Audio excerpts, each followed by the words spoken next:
harmonization exercise. Okay? So, we have this vocalization, and then we have this harmonization exercise. Ngayon, what is this harmonization exercise? Nagpa-practice tayo ng harmony. And it is very important that you practice the harmony kasi para na ma-master ng choir mo yung, what do you call this? Yung feeling.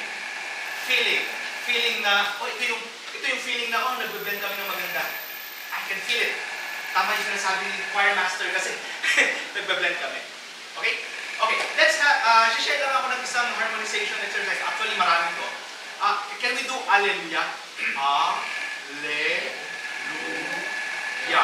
Okay. Sabay-sabay. Ready? And.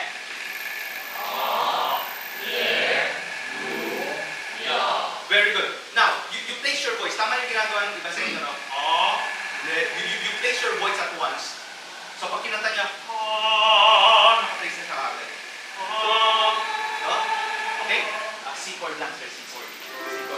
Okay. Sino ang mga babababang voice nito? Bass. Let's have the bass. Yeah? Okay, let's have the Hallelujah. Okay, let's have that. Bass only and go. Hallelujah.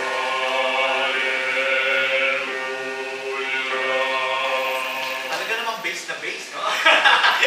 Okay, let's have the alto E.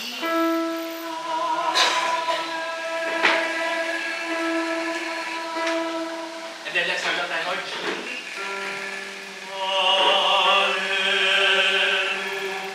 Where's the sopranos?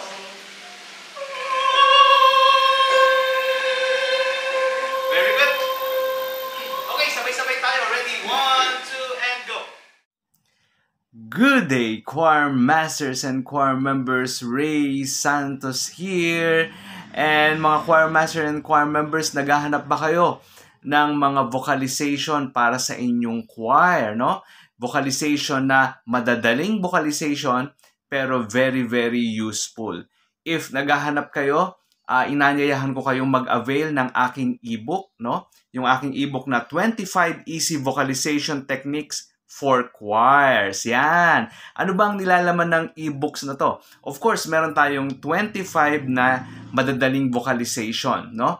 So, sa kada vocalization, pinaliliwanag natin yung kanyang purpose at saka yung kanyang technique, no? So, mahalaga na ipinaliliwanag ni choir master kung bakit natin ginagawa yung isang particular vocalization na yun, no?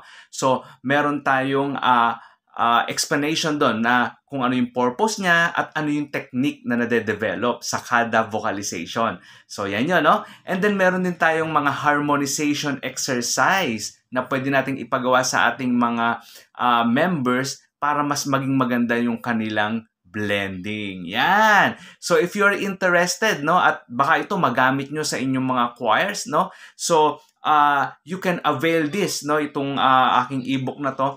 You can click the link below this video para makapag-avail kayo. Para naman sa mas mabilis, no, para sa mas mabilis na transaction, you can PM us dito sa Ray Santos Choir Masters Guide. So, if you're interested, PM na or you click the link below this video. Okay? So, God bless and bye-bye!